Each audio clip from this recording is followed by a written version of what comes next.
महाराष्ट्र अल्पसंख्यक आयोग के अध्यक्ष प्यारे खान ने समाजवादी पार्टी के नेता अबू आजमी के विवादित बयान पर सख्त रुख अपनाया है। प्यारे खान ने साफ शब्दों में कहा कि अबू आजमी को सस्ती लोकप्रियता चाहिए, लेकिन वे जिस जनता के वोटों से चुने गए हैं उनके काम नहीं कर पा रहे हैं, इसलिए इस तरह के विवादित बयान देकर महाराष्ट्र की विकास यात्रा और सांस्कृतिक परंपरा को नुकसान पहुंचाना सही नहीं है।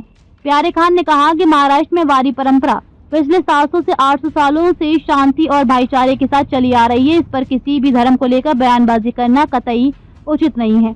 उन्होंने आगे कहा कि अगर आयोग के पास इस बयान को लेकर किसी भी तरह की शिकायत आती है तो अल्पसंख्यक आयोग अबू आजमी को नोटिस भेजेगा।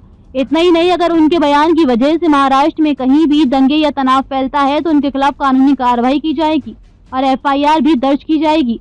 प्यारे खान ने सभी नेताओं से अपील की है कि महाराष्ट्र की एक परंपरा को ठेस पहुंचाने वाले बयानों से परहेज करें और समाज में शांति बनाए रखने में सहयोग। देखिए, अबू आजमी को जो है सस्ती लोकप्रियता चाहिए, उनसे कोई काम हो नहीं रहा है। जिन लोगों ने उनको जिता के लाया उनके काम से बहुत उनसे अपेक्षा है, तो इस टाइप के बयान दे के महाराष्ट्र के विकास को ब्रेक लगाना और महाराष्ट्र में तेड़ निर्माण करना ये बिल्कुल ठीक नहीं है। क्योंकि जो ये वारी परंपरा है ये आज की नहीं है, पिछले कम से कम 700-800 सालों से ये चलती आ रही है। तो किसी भी धर्म के बारे में बोलना ये बिल्कुल ठीक बात नहीं है। अगर हमारे पास ऐसी कोई कंप्लेंट आती है तो हम सेक्शन 10 के अंदर अबू आजमी जी को नोटिस देंगे, बुलाएंगे और उनके बयान के, उनके वक्तव्य के कारण अगर कोई महाराष्ट्र में दंगा होता है तो हम नियरेस्ट पुलिस स्टेशन में उनके खिलाफ गुना भी दाखिल करवाएंगे।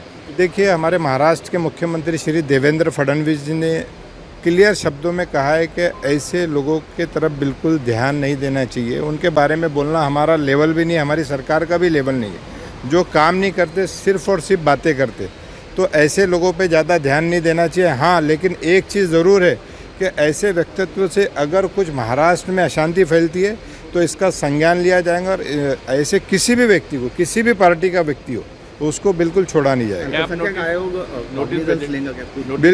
बिल्कुल नोटिस देगा उनको। उनसे पूछा जाएगा सेक्शन 10 के अंतर्गत कि भाई आपने ऐसा भाषण क्या सोच के दिया, किसके बोलने पे दिया।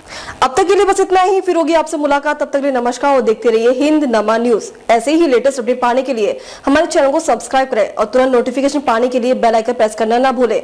यदि आप हमें फेसबुक या इंस्टाग्राम के माध्यम से देख रहे हैं तो हमारे पेज को फॉलो जरूर करें। धन्यवाद।